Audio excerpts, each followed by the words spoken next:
Por muito pouco, o Vasco não foi derrotado pelo Fluminense domingo à noite em São Januário. Germancano, sempre ele, salvou o time vascaíno de mais uma derrota em clássico, né? O Fluminense venceu por 1 a 0, gol no começo do jogo marcado pelo Ayrton Silva, e o Cano aproveitou uma bola chutada pelo Gil ali que cruzou a área, dominou e fez o gol, mostrando mais uma vez o seu oportunismo. O jogador que tem mais gols no ano do que o time inteiro do Vasco, né? Somados aí todos os jogadores que foram às redes em 2020.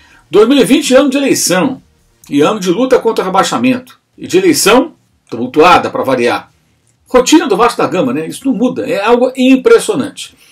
Antes da parte política, vamos conferir números do SofaScore, um aplicativo que você pode baixar acessando o link que está aqui embaixo na descrição desse vídeo. Números que mostram a campanha do Vasco com Ricardo Sapinto no Campeonato Brasileiro. Confira. Você vê aí que a campanha do Vasco não é nada animadora. O Vasco não faz uma campanha que deixe seu torcedor orgulhoso, longe disso. O time vai mal no Brasileirão, sob o comando do técnico português que não conseguiu melhorar a produção da equipe. 9 jogos, 1 vitória, menos de 26% de aproveitamento, ou seja, muito pouco, a menos de 1/3, né, dos pontos foram ganhos pelo técnico Ricardo Sapinto à frente do Vasco. 7 gols marcados, 14 sofridos. Saldo negativo, então, de 7. Chutou 77 vezes contra as metas adversárias, 35 na direção do gol. Sofreu 98 arremates, 50 no alvo.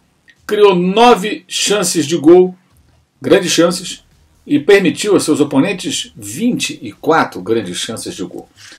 São números muito ruins que explicam por que o Vasco continua na zona de rebaixamento do Campeonato Brasileiro.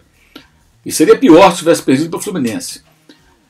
Nos bastidores vascaínos, há quem afirme, se tivesse perdido aquele jogo, se não fosse o gol do Cano, o Sapinto seria demitido. Mas é claro, são apenas especulações. O presidente do Vasco, Alessandro Campelo, está em Portugal tentando receber dinheiro pela venda de um jogador e sabe que deixará a presidência nas próximas semanas. E aí vem a questão política também do Vasco. Como todos que acompanharam sabem, no dia 7 de novembro houve a primeira eleição realizada, uma eleição presencial.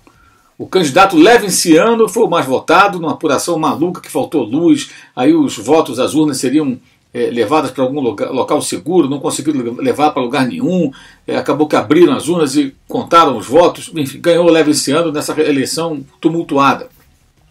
E tome recurso da justiça, advogados em ação. No sábado, na semana seguinte, dia 14, né, 7 dias depois, outra eleição, essa virtual, ganhou Jorge Salgado. E os dois agora disputam a presidência. Nessa quinta-feira, dia 17, o Tribunal de Justiça do Rio de Janeiro vai dizer quem, afinal, vai presidir o Vasco da Gama a partir de 2021. O novo presidente vai assumir o poder no dia 19 de janeiro, ou seja, pouco mais de um mês após essa definição de quinta-feira, dia 17. E pode encontrar o Vasco numa situação ainda pior, dependendo do que acontecer até lá. Caberá então a Alexandre Campelo, atual presidente, tomar decisões importantes, mantendo o técnico, indo buscar outro técnico, enfim, tentando evitar que o Vasco volte para a segunda divisão. Seria o 4º rebaixamento para a Série B, algo que traria aí terríveis problemas para o clube, se imaginarmos aí a queda de receita e os problemas que o Vasco já vem enfrentando, que não são poucos. Não fosse o Germancano, a coisa estaria pior ainda, porque o Cano é o cara que faz os gols e que salva a equipe. Com poucas oportunidades consegue marcar gols que proporcionam pontos fundamentais para a sobrevivência vascaína na primeira divisão do Campeonato Brasileiro. Então, o mais razoável seria que o Campelo se reunisse com o presidente que for apontado pela Justiça, seja ele Levinciano ou Jorge Salgado, para tomar decisões em conjunto, né? Porque o campeonato vai até fevereiro. Só que no dia 19 de fevereiro estaremos aí há pouco mais de um mês da última rodada do Brasileirão. E a situação pode estar ainda pior, né? Pode ficar ainda mais complicada. Você vai ver agora aí os jogos do Vasco da Gama até o final do Campeonato Brasileiro. Você vai conferir a tabela que aguarda o Vasco da Gama até a última rodada do Brasileirão. Então vamos aí, vamos conferir quais são os jogos que o Vasco da Gama terá pela frente até o final do Campeonato Brasileiro, o Vasco na sua luta contra o rebaixamento para a segunda divisão do futebol nacional. Domingo o Vasco pega o Santos. Depois, no dia 27, no outro domingo, o Vasco vai... o Santos em casa, o Santos em São Januário. Depois o Vasco vai jogar contra o Atlético no Paraná. E aí termina o ano. 7 de janeiro, uma quinta-feira, o Vasco joga em Goiânia contra o Atlético Goianiense. No domingo, dia 10 de janeiro, o Vasco joga contra o Botafogo em São Januário. Jogo de times que lutam contra o rebaixamento. Cenário idêntico ao do jogo seguinte. Uma semana depois, no domingo 17, contra o Coritiba, em São Januário também. Detalhe, será o último jogo antes da posse do novo presidente, que acontecerá 2 dias depois, em 19 de janeiro. No dia 20, já com o novo presidente, o Vasco vai jogar contra o Red Bull Bragantino, no interior paulista. Depois recebe o Atlético Mineiro, faz o jogo em São Paulo contra o Palmeiras, jogo atrasado, né, jogo lá da primeira rodada do campeonato, que até hoje não foi disputado. Lembrando que o Palmeiras venceu o Vasco quando foi em São Januário. Na sequência, o Vasco recebe o Bahia, pode ser um jogo também de luta contra o rebaixamento, que o Bahia ainda está ali muito próximo dessa situação, tentando escapar. Adiante, o Vasco vai jogar contra o Flamengo no Maracanã, o Flamengo como mandante, no dia 7 de fevereiro. Visita o Fortaleza no dia 13 de fevereiro.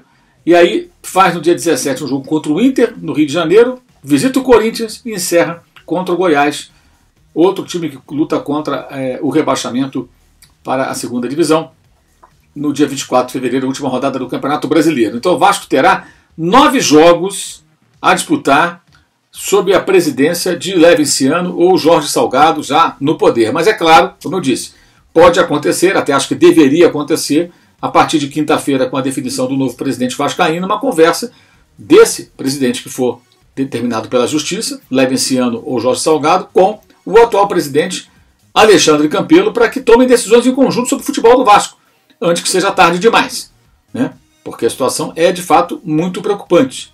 Muito preocupante. O Vasco da Gama corre um risco muito sério, um rebaixamento, e com a possibilidade de uma queda de receitas terrível num eventual rebaixamento, né? Porque hoje os times da Série B não recebem mais aquela cota de Série A, como acontecia antes, era rebaixado, mas era protegido. Convenhamos, né? O Vasco hoje ele tem uma diferença de 3 pontos para o Bahia, que é o último entre os times que não estão na zona da degola, e precisa rapidamente começar a pontuar. É um cenário bem complexo, que envolve problemas, um técnico pressionado, 2 candidatos brigando pela presidência, a definição será na Justiça, um presidente muito questionado e a posse daquele que vai sucedê-lo acontecendo já numa reta final, faltando 9 partidas para o final do Campeonato Brasileiro. É o Vasco da Gama vivendo mais uma vez um momento extremamente delicado. Saudações.